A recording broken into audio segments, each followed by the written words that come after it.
Oke, kita masuk ke kalor pada perubahan wujud benda.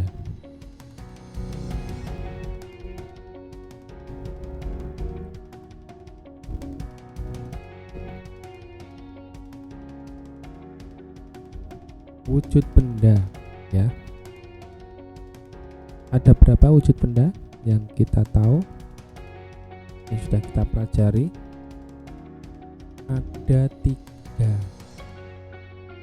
yaitu padat, cair, dan gas. Nah, tiga-tiganya itu bisa berubah, ya, kayak Superman berubah, ya. Apa itu? Zaman dulu itu ada Satria Baja Hitam, ya. Kalian tidak menangi Satria Baja Hitam, ya. Zaman saya masih SD. Berubah, perubahan wujud benda. Jadi ketiga wujud tersebut itu bisa berubah.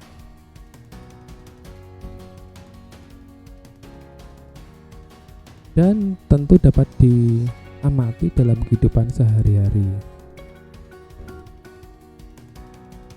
Misalkan air mendidih, kelihatan gelembung-gelembung uap air, ya, yang menunjukkan perubahan wujud dari air menjadi uap. Nah, untuk mendidihkan air tersebut diperlukan kalor, ya. Jadi kalau kalor datang itu pasti jadi panas. Nah, misal kalau tidak masa pandemi ini bisa juga jadi game, ya, jadi permainan. Ada yang satu jadi kalor, kemudian tiba-tiba kalor datang, wah jadi panas. Atau ada seorang yang tiba-tiba datang, wah tiba-tiba panas, gitu kan. Ya itu becek saja. Ya, kalor. Untuk mendidihkan air itu pasti diperlukan kalor. Jadi untuk mengubah wujud zat cair ke gas itu diperlukan kalor.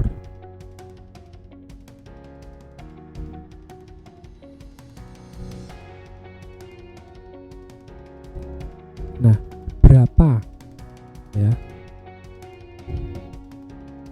Apakah bisa dihitung berapa, ya? Kan hanya masih gamblang, ya, masih gamblang. Diperlukan kalor. Nah, kalor apakah bisa dihitung berapanya? Mari kita lihat contohnya.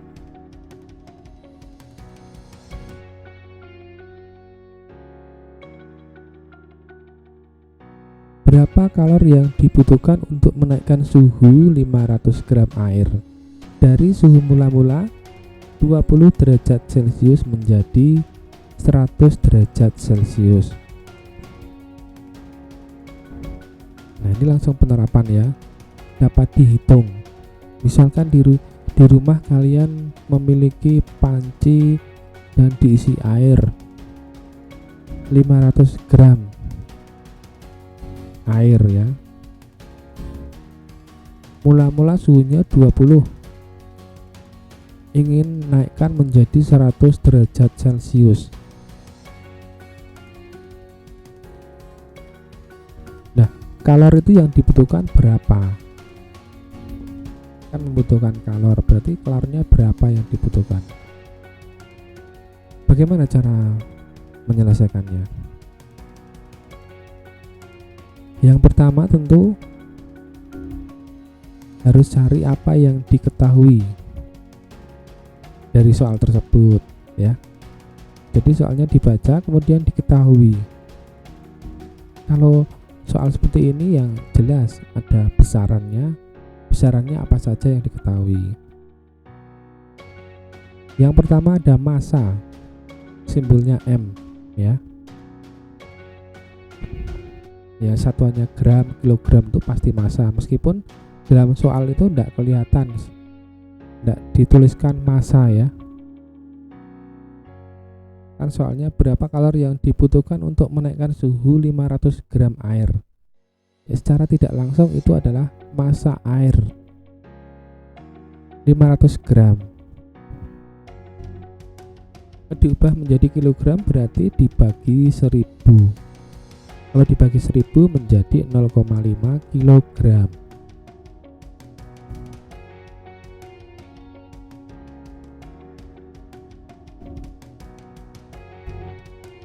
Yang kedua adalah kalor jenis air, itu dapat dilihat dari tabel C ya, tabel 4.1, simbolnya C. 4184 Joule per kilogram Kelvin.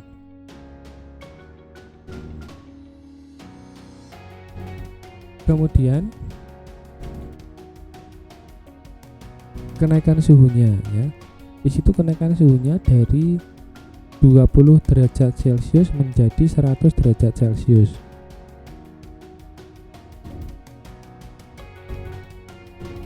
Ya, maka tinggal dikurangi saja.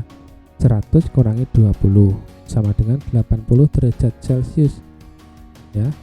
Nah, karena Kelvin dengan Celcius itu rentangnya sama. Ya, kalau ada selisih 80 derajat Celcius itu pasti sama dengan 80 Kelvin. Ya, yang diketahui sudah ditulis. Nah, apakah ini sudah selesai? Belum. Masalahnya apa? Soalnya yang ditanyakan apa? Kita harus tahu.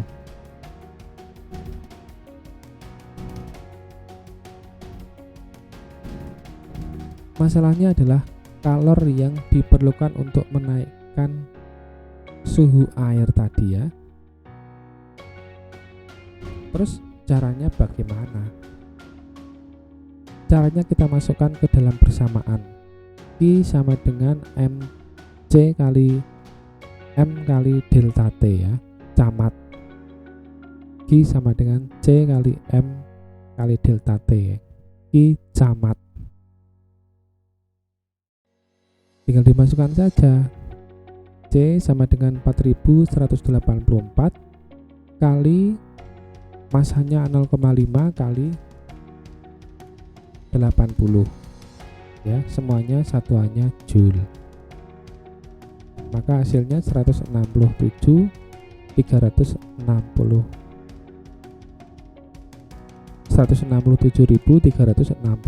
Joule. Berarti kalor yang diperlukan adalah sekian, 167.360 Joule.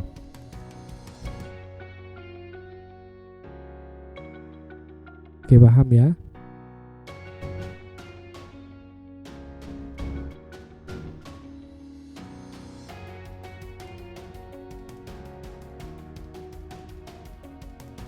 Nah, ini dari beberapa peristiwa ya, kita lihat. Peristiwa peleburan. Peleburan itu dari padat menjadi cair. Pembekuan, penguapan, dan pengembunan. Apakah dalam peristiwa tersebut memerlukan atau melepas kalor ya, bisa didiskusikan.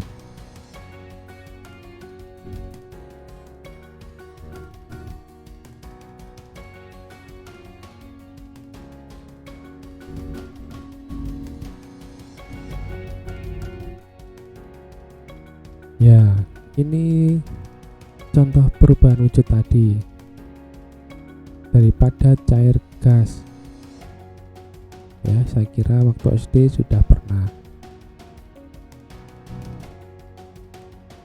Oke, sampai di sini ada pertanyaan? Baik, bisa dilihat lagi, diulang-ulang lagi untuk belajar. Kalau ada yang belum jelas bisa ditanyakan. Oke, selamat belajar, sampai ketemu di materi selanjutnya. Semoga tetap sehat selalu.